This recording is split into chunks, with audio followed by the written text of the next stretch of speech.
Okay, thanks. Good morning. It's evening here in Baghdad.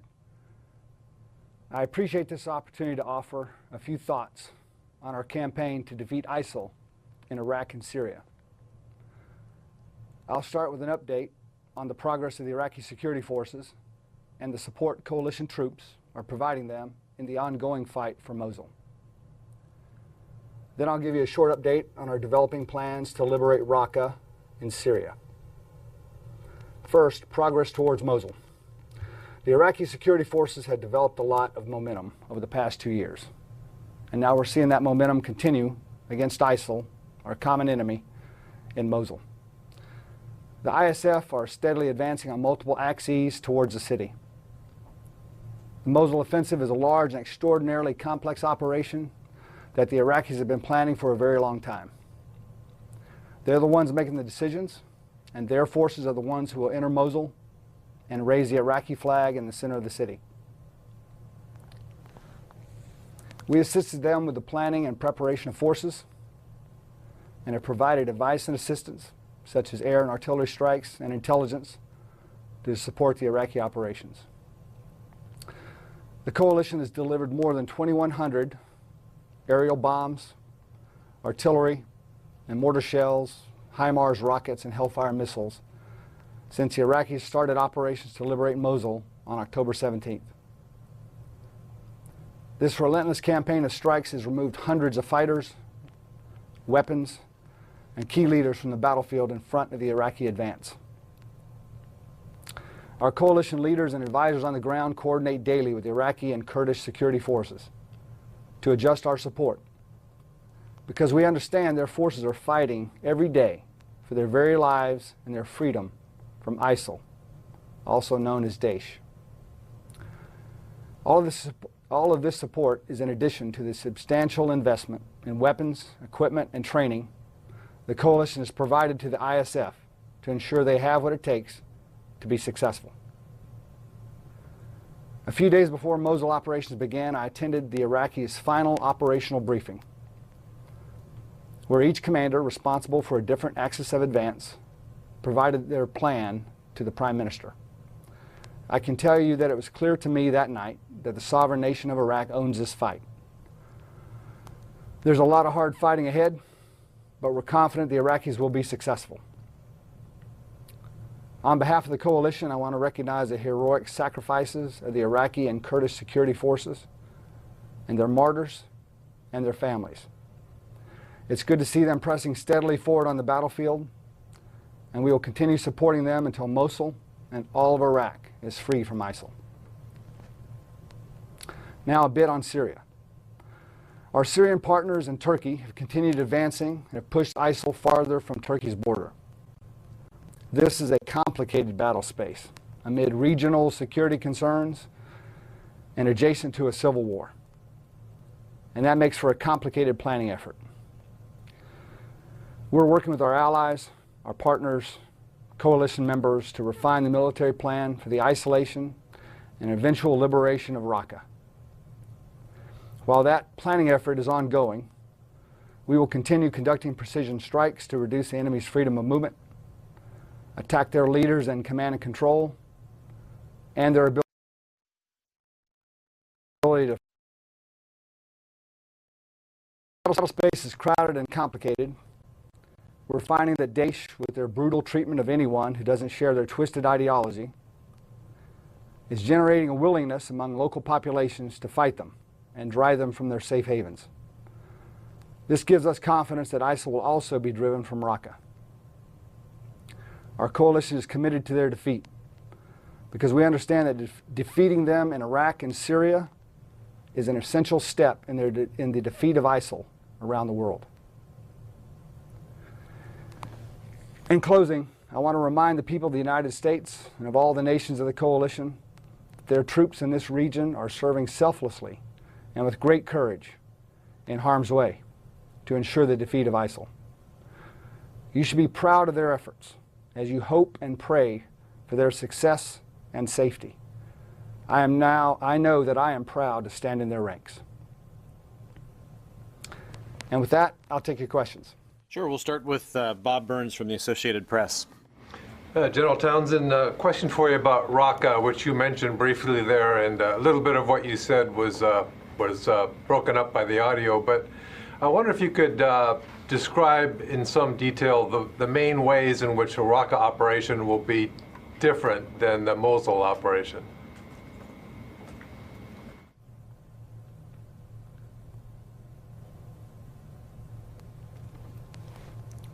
Okay, Bob. I think I understood your question there. So the main ways that Raqqa will be different than the Mosul operation. Okay, so the first big difference is it'll be in Syria rather than in Iraq. That's pretty obvious. I think secondly, it's going to be with a partnered force rather than the partner being a nation-state's armed forces like the Iraqi armed forces. It's going to be our partners, our local partners in northern Syria. So that's probably a big difference. It's also going to be done with a lot lighter coalition footprint. We'll have fewer coalition troops there, less combat capability there. We'll have to apply coalition combat support in a different way than we're doing here in Iraq. And then, as I alluded to in my opening comments, which you may not have heard, it's a very complicated battle space. Like I said, there are a lot of regional security concerns that are in competition there. The Syrian regime's involved, the Russians are involved, Turkey's involved. It's hard. And there's oh, by the way, there's a civil war going on right next door. So it's going to be a tough, very tough political environment and a security environment, I think, for our effort there.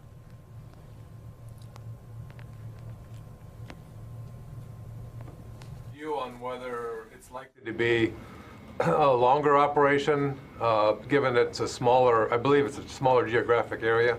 Would take longer to accomplish than Mosul?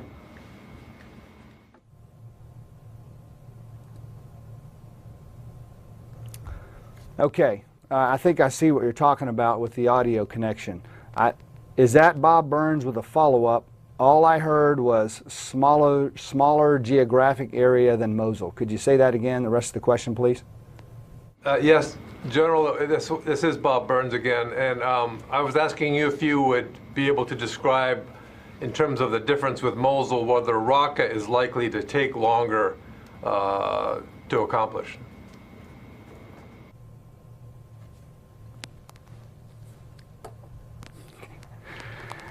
Yeah, I probably don't want to commit to any timelines, Bob. I would think that because of all the complicating factors that I mentioned earlier, the ultimate liberation of Raqqa will probably take longer than Mosul, would be my guess. We're planning to do it in stages, to isolate Raqqa first, followed by an eventual seizure to liberate Raqqa. But it's probably fair to say, with the complexity and the fact that we haven't really got it underway yet, that it'll probably take longer than Mosul. Thanks. Thank you. Next we'll go to Tom Bowman with National Public Radio. Hey, General, staying on Raqqa for a second, we've been told for quite some time now that there aren't enough local forces to take Raqqa. Has that changed? Do you now have sufficient local forces, or before you move with this Raqqa operation, you're going to still have to recruit, train, and equip more local forces? That's one question. The other is on Mosul. You and others have repeatedly said that the Iraqi security forces are on schedule. They have the momentum. I'm just wondering, if, from your perspective, what keeps you up at night when you look at the Mosul operation? Is it, possible political troubles with Turkey, with the Shia militias? Is it a humanitarian catastrophe with more than 1 million people in the city? Or is it just getting bogged down, the Iraqi forces getting bogged down in urban fighting, or is it all of the above?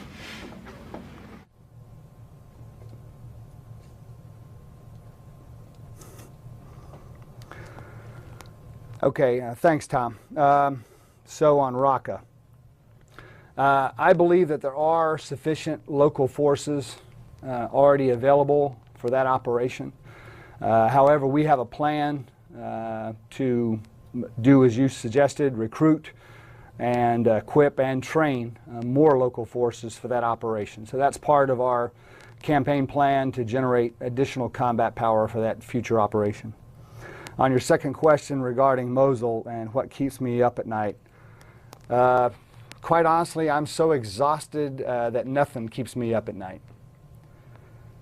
But if there were something that were to keep me up at night, it'd probably be all the above, all the things that you just answered, all those things you just mentioned. Try one more. Of those three, which is your most concerning?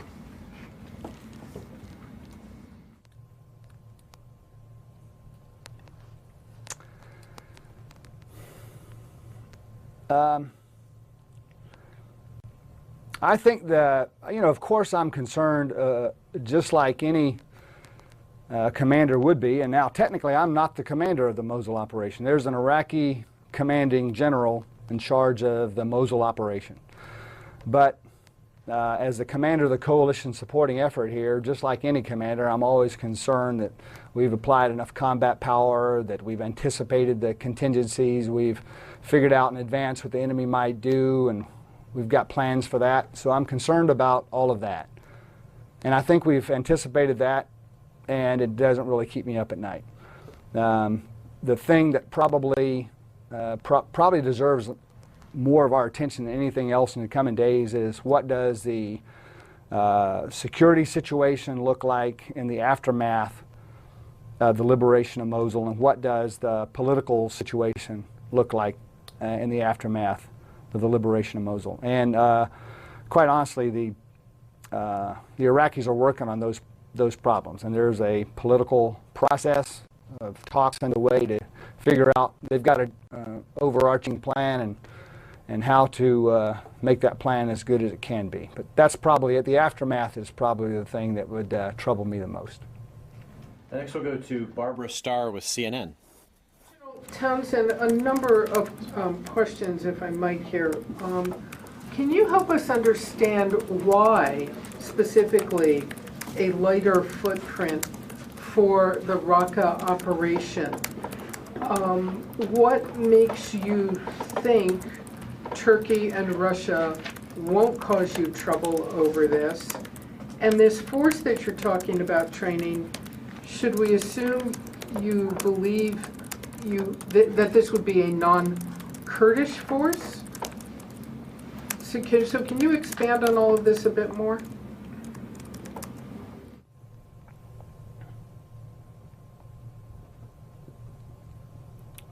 Okay. Barbara, I think I got your questions. So why a lighter footprint? And then I think your second question was sort of the composition of the force that we would, partner force that we would employ. So the first question, why a lighter footprint? Mainly because we don't have a good presence, an existing presence in Iraq, in Syria, northern Syria, and all those complicating factors that I mentioned earlier. So here we have developed bases that we've used before, existing relationships with the government. We have a lot of government of Iraq support for our presence here. So it's considerably more robust than it is in Syria. We're also trying to keep a footprint that's very light there, and to avoid worsening any of the complicating pre-existing conditions that I mentioned earlier when I talked about Syria. So we're just trying to do it with a very light footprint, and it's pretty deliberate.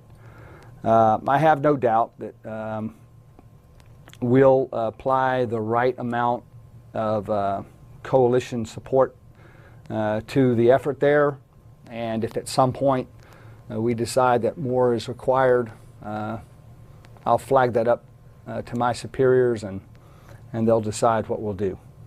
This, as to your second question, which I thought I heard had to do with the composition of the force. So there's a force there called the Syrian Democratic Forces, SDF. They have an Arab wing, which we refer to as the Syrian Arab Corps. That force is fairly robust, over 30,000. And a good portion of them are Kurdish forces, Syrian Kurds, but also another part of that force is, significant part of that force is Arabs and other ethnic groups that are from that region. So we will train the forces that we need, and specifically we're going to try to recruit and train a force that's from the local area of Raqqa. So that's what's made one of the factors that's made our efforts in northern Syria successful to date, is we have recruited in each case, and Manbij is a good example of this. We've recruited forces from the local area that were part of the assault force to liberate that area, and they form the core of the hold force that will stay. So in Manbij, there was a military formation known as the Manbij Military Council. It was part of the SDF formation that marched across northern Syria, that laid siege to Manbij, that assaulted Manbij and liberated Manbij. Now the Manbij Military Council has secured the Manbij pocket. The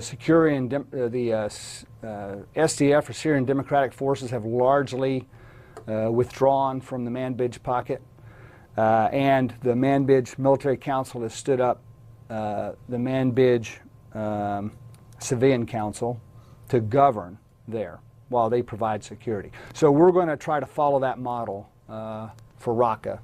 That'll take a lot of effort and take a bit of time.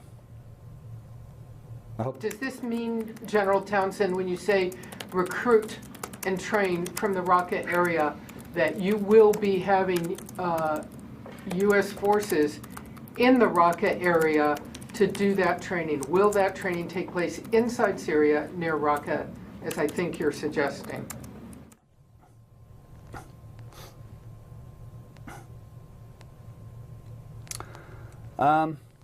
Well, I think actually most of the recruiting will be done not by us, but it'll be done by our local partners. They're quite capable of doing this, and there's really, we haven't found a shortage of volunteers who want to go fight ISIL, or Daesh as we refer to them. There's no shortage of folks who want to do that, especially if they're going back to liberate their own hometown. So the local forces will do most of that recruiting. We'll help them. They're actually quite capable of running their own training. They run what we would call basic training, basic combat training. They do that themselves. We actually only assist with specialty courses, weapons, leadership courses, those kind of things. And I don't think that training will be done in the vicinity of Raqqa. Probably most of these folks will be recruited by their means and moved or told to meet at an offset training location in northern Syria. Okay, next we'll go to Idris Ali with Reuters. Thank you, General. You described the sort of isolation of Raqqa is going to be complicated. One complication would be sort of this Turkish and Turkey YPG sort of dynamic. Turkey has said they would not like the Kurds or the YPG to take part in this, but obviously they're part of the SDF. So how are you going to sort of balance that factor? And is the YPG going to take part in this, or is Turkey going to take part in this? Because it sounds like it's either or from their end.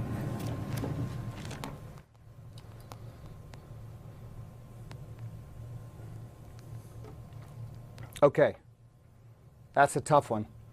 I would use my out and say that our connection is garbled, but the truth is I heard the question.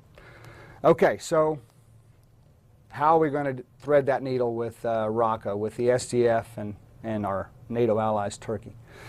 As you've correctly laid out the problem there, Turkey doesn't want to see us operating with the SDF anywhere, and particularly in Raqqa. So the facts are these.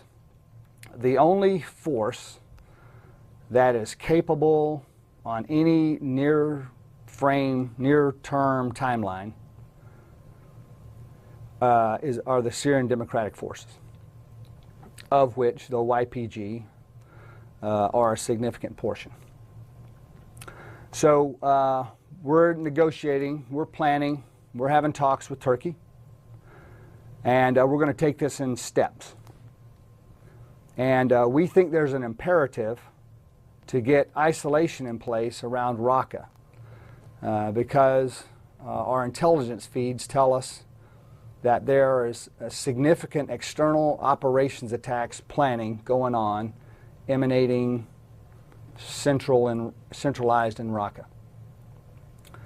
So we think it's very important to get isolation in place around Raqqa to start controlling that environment on a pretty short timeline. So we're going to take the force that we have, and we will go to Raqqa soon with that force. And I think that the Syrian Democratic Forces, to include the Kurdish YPG and the Syrian Arab Corps, will all be part of that force to go in place isolation at Raqqa. What happens after that is still to be determined between our government, our local partners, and the Turkish government. And I don't know how that will work out. The Turks have expressed an interest to be involved in that. And we'll work through that later. But I think that we'll move soon to isolate Raqqa with the forces that are ready to go soon. When you say soon, you mean a few weeks?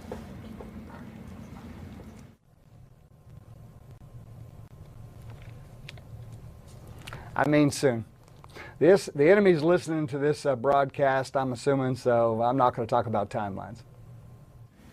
Okay, next we'll go with Kasim Ileri of Anadolu. General, thanks for doing this. I will follow up Idris' question. Well, you said there are discussions about inclusion of Turkey in this Raqqa operation. Militarily, do you think that there are disadvantages of including Turkey with a bulk force in Raqqa operation?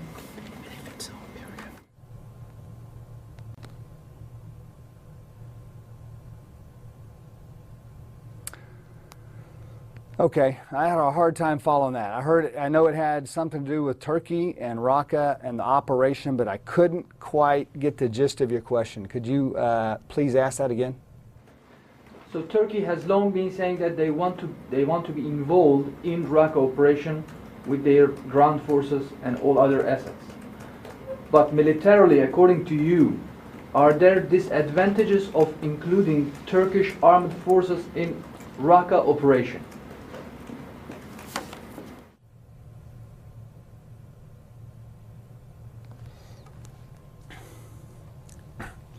I think, so yes, Turkey has expressed a desire to be involved in that operation. And because of the time imperative that I talked about a moment ago, I think we need to go pretty soon. And I think that we'll go with the forces that can go on the timeline that we need. We're willing to entertain any partner, not Turkey or anyone else, who is willing to go down to help liberate Raqqa from ISIL. That's any partner that's willing to join the coalition and be a part of the coalition to take the fight to Raqqa. We're willing to take, there'd be advantages to taking any partner down there. On Sinjar, we know that PKK wants to involve in fight against Daesh around Sinjar. Do you think that it's going to make it easier for the coalition to drive ISIL out of Sinjar area if PKK take role or take the fight over there?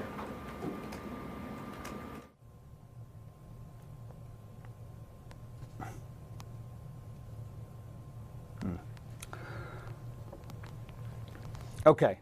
Yeah, I've heard reports of PKK being located out in the Sinjar area. That's a bit downstream from what we're working on right now, which is Mosul. They're effective. If they're there, and it's not clear to me how many are there and what exactly they're doing, although I know that they were part of the force that kept Daesh or ISIL out in 2014 and liberated Yazidis in the Sinjar region. So I think if they're there, they're a fact of life on the ground, and we're going to have to work in and around them when eventually the Iraqi security forces go to Sinjar. But I think actually, you know, the force that's really going to liberate Sinjar is going to be the Iraqi security forces, and they'll probably take help from whoever's out there. And then folks who are supposed to be there will be welcomed back in to take up their homes again, and folks who aren't from there will probably be asked to leave, whoever they are. Next we'll go with Joe Tabbitt of Al-Hurra. Thank you, General Townsend. Let me ask you this. You just said that Turkey doesn't want us to deal with the SDF, and you highlighted the role of the SDF in fighting ISIS. Is it fair to say that you, the coalition, and Turkey are not on the same page when it comes to the upcoming operation in Raqqa?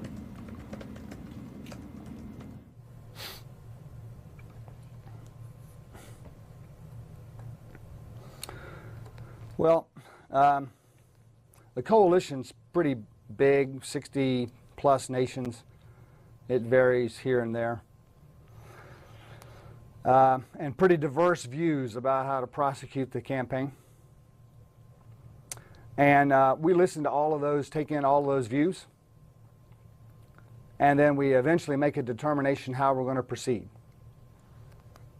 And I'm sure that there are members of the coalition who concur with whatever those decisions and plans are, and there's probably members of the coalition who don't.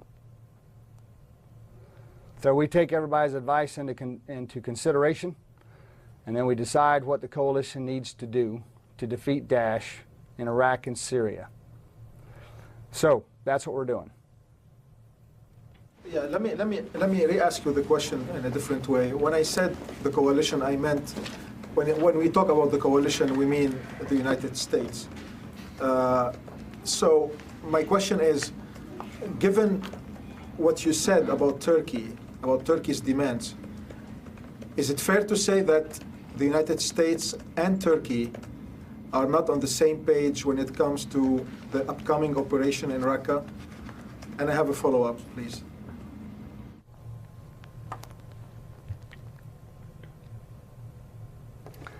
Okay, yeah, I knew what you meant.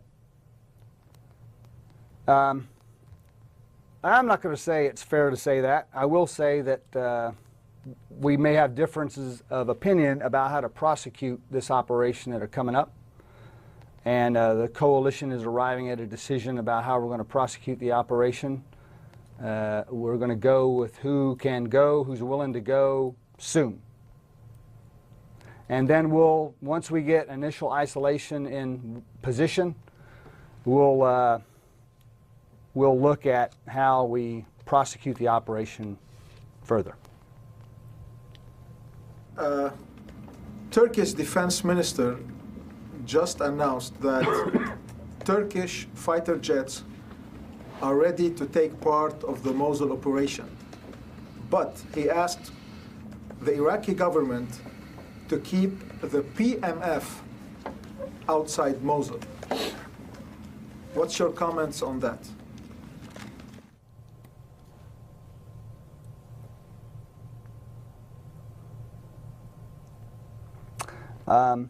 Okay, I think I heard most of that. So, Turkish fighter jets in Mosul. So, we welcome, as I said before, we welcome any nation that wants to join the coalition, follow coalition rules, procedures, and direction about the execution of the campaign.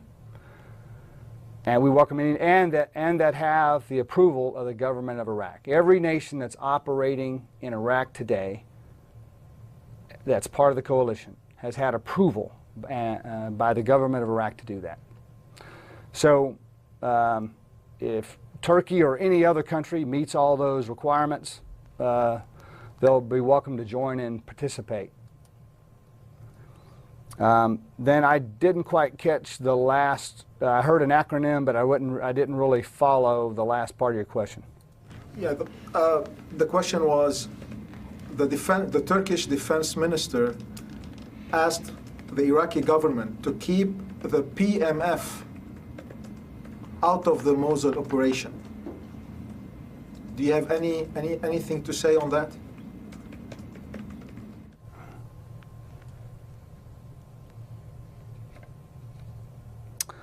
Yeah. The PMF are pretty a variety of folks. There are Shia dominated PMF groups. There are Syrian, or Sunni dominated PMF groups. There are Christian groups and other smaller ethnic groups of PMF out there. And the operative kind of guidance that the government of Iraq has been operating on is to not send any group of PMF to Mosul that would not be welcomed by the inhabitants, the residents there.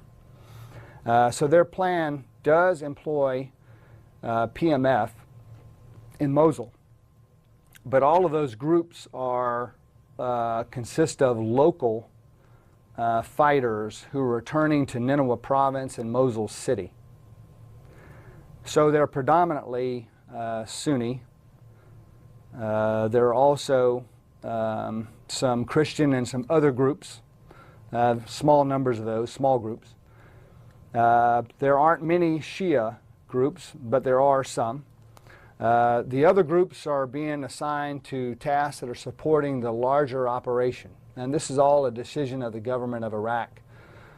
Getting to the point that one of you asked me, about what keeps me up at night, it's got to do with the, the kind of the acceptance of this liberation and the follow-on political solution that's in place in Mosul after the liberation.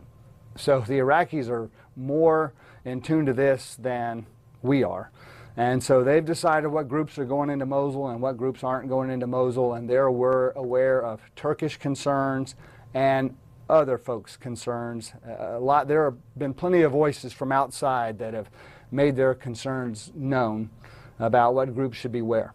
And the government of Iraq is figuring this out and making the decisions. And so far, I think they're pretty good ones. With Tolga Tanis of Hurriyet. Thank you, General Townsend.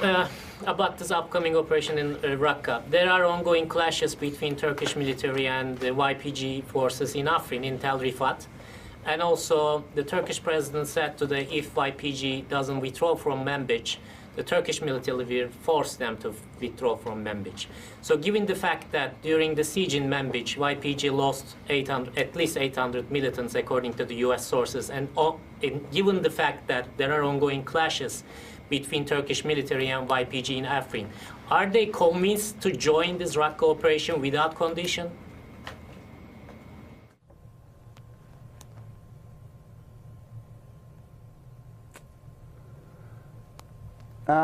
Okay, I think I actually followed almost all of that except the last little bit. All your preamble I got. I didn't quite get the question. Say the question again. The question. Do you believe that YPG will join the Raqqa operation easily while there are ongoing clashes with Turkish military and while Turkish president said that YPG must withdraw from Manbij? Are they ready to join this Raqqa operation, you think?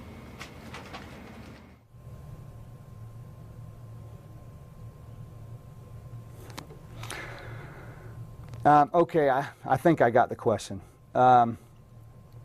So, yes, we've seen, in recent days, we've seen Turkish Air Force strikes on the Afrin Kurds, and we've seen Turkish artillery strikes on the Afrin Kurds.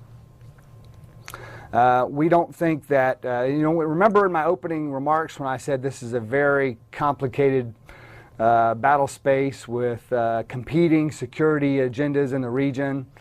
and adjacent to a civil war. All these things come together right there between Turkey and Manbij and Afrin and Aleppo and that area. All these things overlap right there. And it's extraordinarily difficult. So we just kind of point out when members of the coalition aren't engaging Daesh, they're doing other activities, that's not helpful for the coalition. It's not part of the coalition. And we ask members of the coalition to refrain from undertaking activities that are not focused on the defeat of Daesh. And as I said before, we're willing to march south with anybody, to Raqqa with anybody who's willing to join the coalition, follow the direction of that the coalition's taken, and to go defeat Daesh in Raqqa and start that pretty soon. Follow up, sir. Just to be, I mean, are you concerned about any fight between Turkish military and YPG in Manbij? And if it happens, can YPG join the Raqqa operation?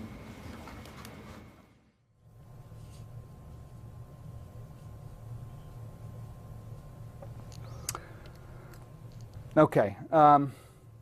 So we haven't seen since late August, I think, Turkish strikes against the Manbij pocket. That area has been liberated from ISIL, and it's been turned over to local inhabitants who are securing it and governing it, which I think is the right solution. No Daesh, local security, local governance. That seems to me like what anybody in the region would want to see happen. We also have coalition forces that are there with them because ISIL is nearby, and they're there to keep ISIL from, help the local security forces, our local partners there, from losing control of the Manbij area. We're talking to Turkey every day about what we're doing there. Those are good, productive talks. The Turks have not fired into the Manbij pocket since the end of August, when our efforts to push ISIL out of there converged. They were pursuing ISIL south from their border, and we were pursuing ISIL westward around Manbij and northward, and those forces, those pursuits converged there, and we had some tense moments there until it got settled.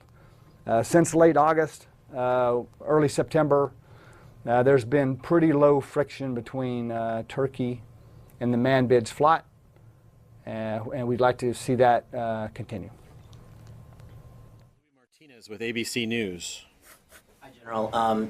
Earlier you've mentioned the term imperative a couple of times to describe the operation towards Raqqa, particularly with respect to external operations planning. Well, what are you describing there? Is there something that's imminent that, in terms of those external operations, that you need to prevent? Is there something that you can do in the lead up to the actual encirclement of Raqqa that could be done to prevent these external operations that you seem to be describing?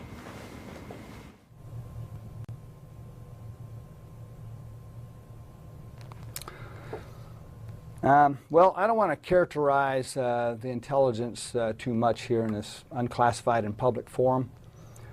I will say that we actually aren't sure how pressing it is, and that's what's worrying. So we're not sure. We know they're up to something. And it's an external plot. We don't know exactly where. We don't know exactly when. You can understand this because you've been following these kinds of terrorist plots for a number of years, and we're going to try to head it off. So what we're doing right now is pretty much continuous watch and strikes in the Raqqa area when targets emerge that we can strike. And so we're going to do those kind of suppressive fires until we're ready to mount an approach and an isolation of Raqqa. But there's, I think, a sense of urgency about what we have to do here because we're just not sure what they're up to and where and when. But we know that this plot planning is emanating from Raqqa. Not unlike it emanated from Manbij before the fall of Manbij, the liberation of Manbij. So we think we got to get to Raqqa pretty soon, and until we can get down there, we're doing a pretty significant set of suppressive fires that are ongoing and continuous. Follow up on that, sir. Does this mean that you've accelerated your timeline for the encirclement of Raqqa? And also, Raqqa, though it's the hub for these kind of operations, it typically means that they have personnel already in place somewhere else. By taking out the center, how does this affect the planning if individuals may already be overseas?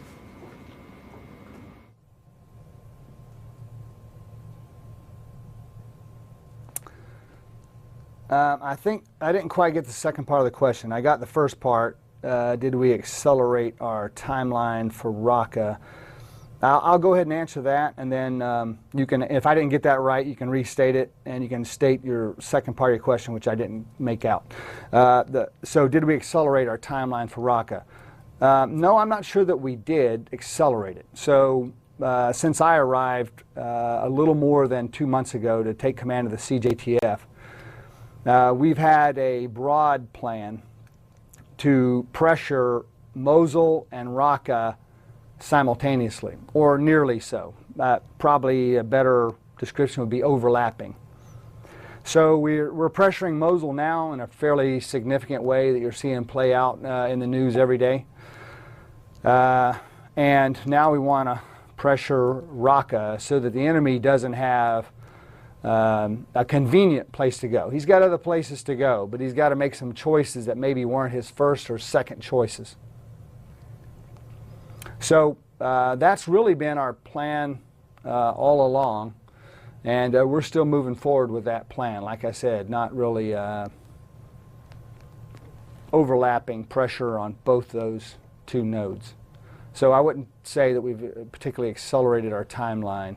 But if you could ask, I don't know if I got the first part of the question right or not, and if you would ask the second part of your question, which I couldn't hear.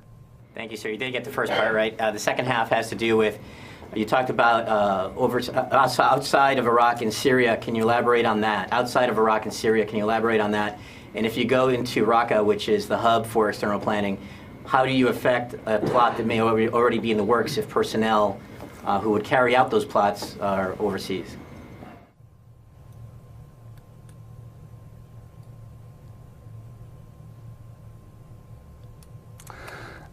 Okay. So I won't talk, again, not real clear, but I think I got it. I won't try to characterize ISIL's activities outside of Iraq and Syria because that's not my lane, and so I don't pay that much attention to it. I focus on Iraq and Syria. We do know that there's external plotting.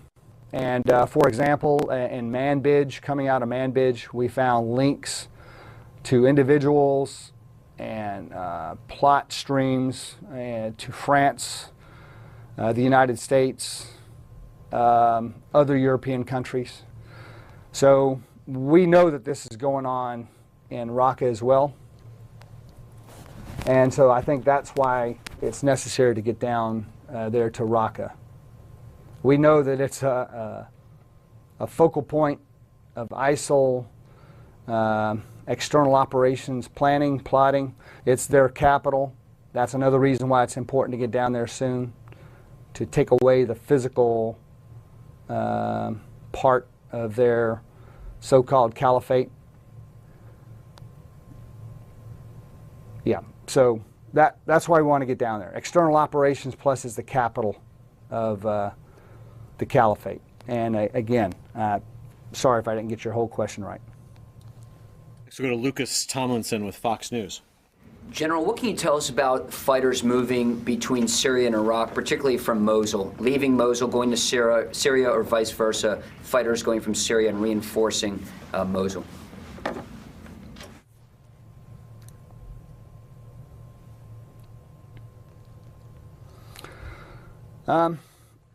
Sure, there are fighters moving around in ISIL-controlled territory. They've been doing that for the last 2 years. They're still doing that. What we're generally sensing is they're trying to insert. So we don't have a complete encirclement of Mosul. That's not necessary to prosecute the assault on Mosul to liberate it from ISIL. So the enemy has a way in and a way out. And he's doing some movement of fighters. We're not seeing large movement in nor large movement out. We are detecting some movement, and some of that movement was existing before the attack began, before our attack began.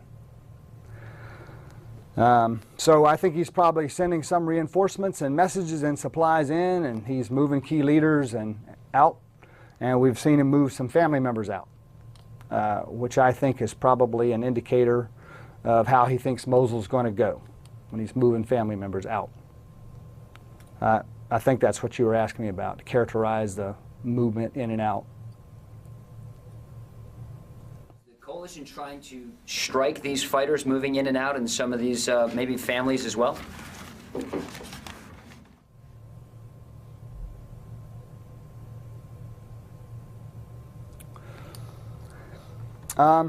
Yes, when we can identify ISIL fighters, we strike them.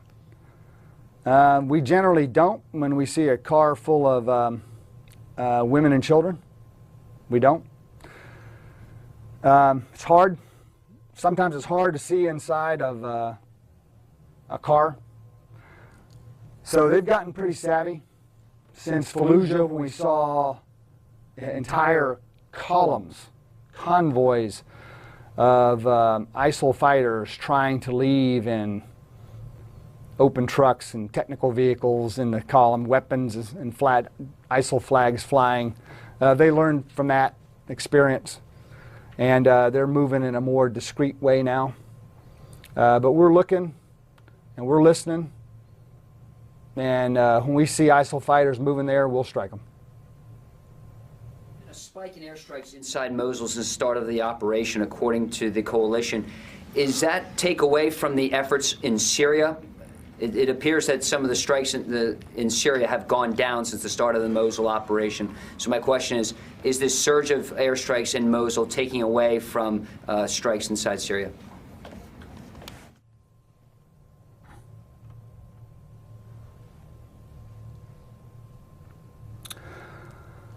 So any commander who's pursuing operations designates a main effort, and their supporting efforts. And the purpose of that is to allow the commander and subordinate commanders to know what's the most important thing we're doing today. We might be doing several things today, but there's always a most important thing. And that important thing is usually weighted with the weight of effort of the enablers and our combat power. So we're doing a supporting operation. We're not conducting the attack on Mosul, but we're supporting the Iraqis' attack on Mosul. So there's a whole coalition supporting operation that's behind and backstopping the Iraqi operation. So that's our operation. And for our operation, I've designated Mosul as the main effort. And so accordingly, I'm pressing the weight of resources to make sure the main effort is successful. So what that means is other efforts will get by with some less. They'll still get enough to get their job done, but we're going to press the main effort. You can't defend or attack everywhere at once. To be successful, you've got to weight that main effort, and that's what we're doing. Next we'll go to Corey Dickstein with Stars and Stripes. Thank you, sir. You mentioned that the complete encirclement of Mosul wasn't necessary, but for the Raqqa fight, will you have to completely encircle it? And then, continuing on that, do you expect a similar kind of defensive strategy from ISIL for Raqqa with suicide attacks, IEDs outside, and then a harder urban fight in the city center?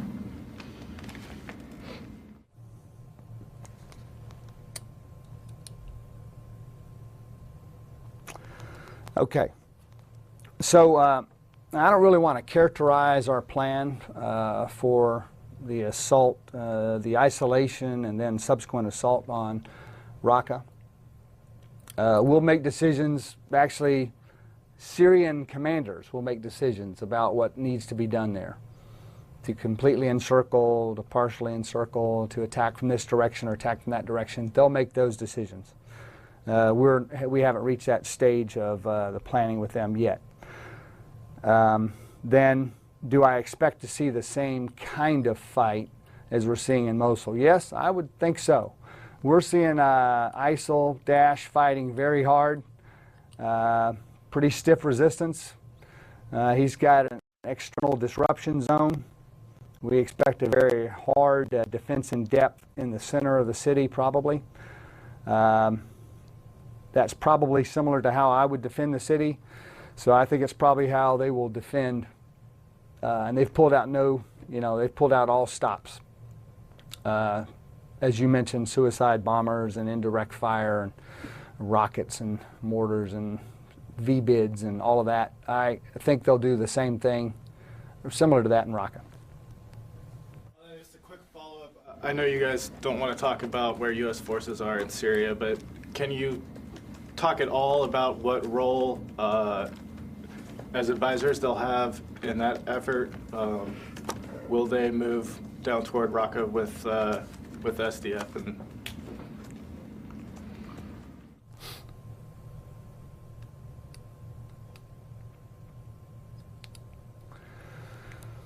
so you're right. I won't talk about locations of our folks in Syria. We have folks there. The roles they perform, they equip, they train some of the partner force. We do that at various locations. And we have advise, assist, and teams that will accompany the partner force wherever they go to defeat Daesh. And for Military Times. General, following on that thought about the force, the U.S. force in Syria, you've described a level of urgency about the Raqqa operation, and I know you don't have any troop announcements to make today, but I'd like to ask your thoughts on the U.S. presence there. Would more U.S. troops in Syria be helpful? Is that under active consideration, or do you think that that's unlikely because of the complex nature of the battlefield? What is your thinking on that?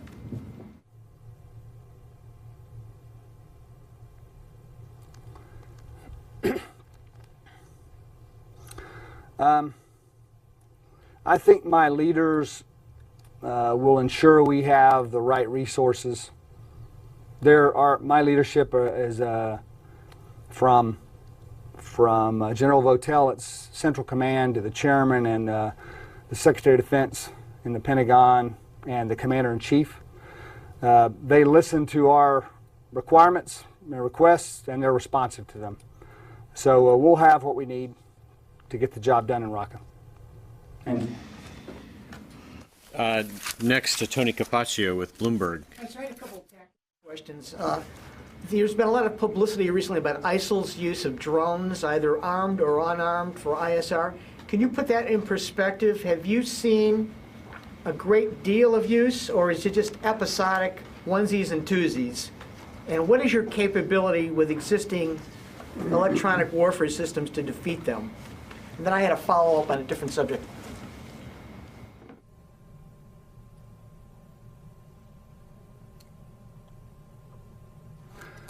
Okay. I think I heard your question fairly clearly. It was about ISIL's use of drones or remotely piloted vehicles or unmanned aerial systems. We'll call them drones for short. So the ISIL makes extensive use of drones.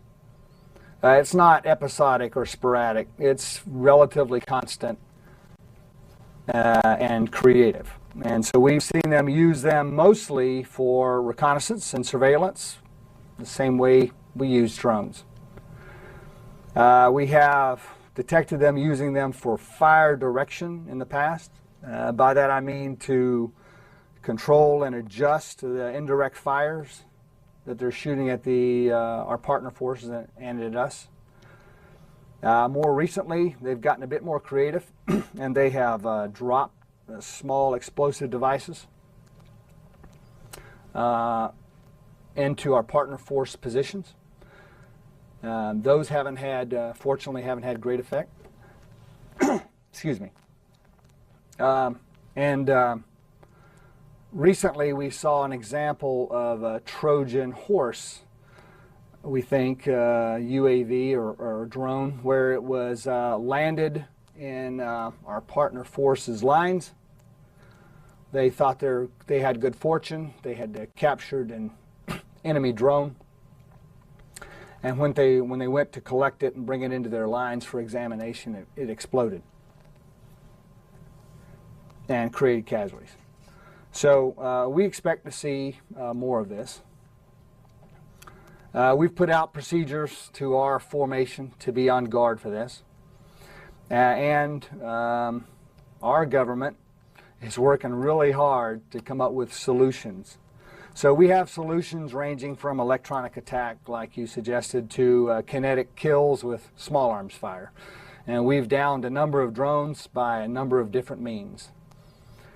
All of them with varying degrees of success. Our government has recently fielded several systems, very high priority fielding programs. Other coalition partners are also fielding their programs here in concert with ours, and we're going to try them out here in the field to see how well they work. And we have solutions right now that can work, and we're trying to find better solutions for this pretty thorny problem. Well, a different subject. The Expeditionary Targeting Force, the Special Operations Force that Secretary Carter announced last year, what role is it having in the shape on the Mosul operations and potentially for Raqqa? Would they be conducting simultaneous, if not separate, from Iraqi security force operations to kill ISIL personnel?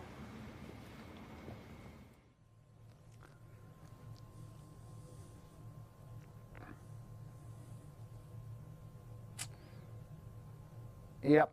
So that's a fairly sensitive special operations force that we have here, and I'm not going to go into great detail about what they do. Suffice it to say that we have such a force, and it's pressing the fight on the enemy, and I like it very much. Thanks. We are no time for follow-up. So last one, sir. I know we're out of time, but Paul Soni, I promise that's the last. Sir, thanks for doing this. Back to this question of Turkish involvement in Raqqa. Is it your assessment that if Turkey has extensive involvement in the campaign to retake Raqqa, that would provoke some sort of response from Russia or the Assad regime, that there are maybe worries that Turkey moving further into Syria than it already has could complicate the battle for Raqqa vis-a-vis Russia or the Syrian government?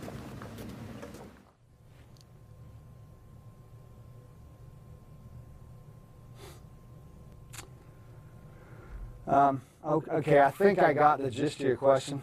It wasn't completely clear, but had to do with Turkey's involvement in the Raqqa operation. I think the Syrian regime's response to that. I don't know, I hadn't really thought that through like that. I just know that right now Syria seems to have their hands full.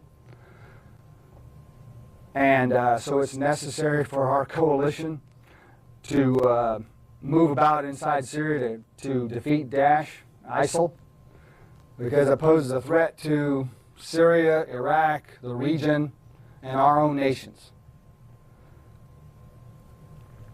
Like I said, we'll welcome any contributing nation that wants to make themselves part of the coalition to go fight Daesh in Syria. But that joining the coalition has to come with can't come with a whole bunch of strings. They got to be willing to go do what the coalition needs done. And we try to employ coalition contributions, whether they be troops or capabilities. We try to always we employ them within the bounds of the wishes of their government. But once we set out what that arrangement is, then the coalition employs those capabilities. And so we'll use whoever wants to go do that, fight Daesh in Raqqa. That's a tough place. Probably won't be a very long list. And I would imagine that Syria probably isn't thrilled with any of us there doing that. But it's necessary to do. I'm sorry we've gone over time. Appreciate your time today in briefing us. And we look forward to seeing you again soon.